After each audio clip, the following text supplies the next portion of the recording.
Wondering how an RSP account can help reduce your taxes? Let's go through it. Now, before we start, I want to make note that it's important to talk to your tax professional or your accountant before pursuing any strategies.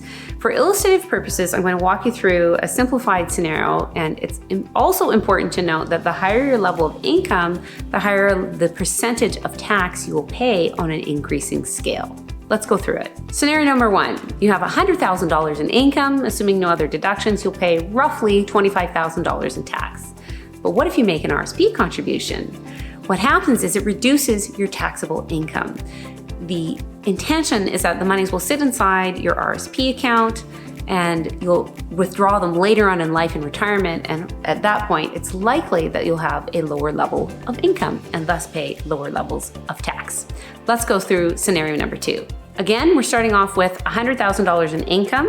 Let's assume you put $34,000 as an RSP contribution, assuming that you have the room.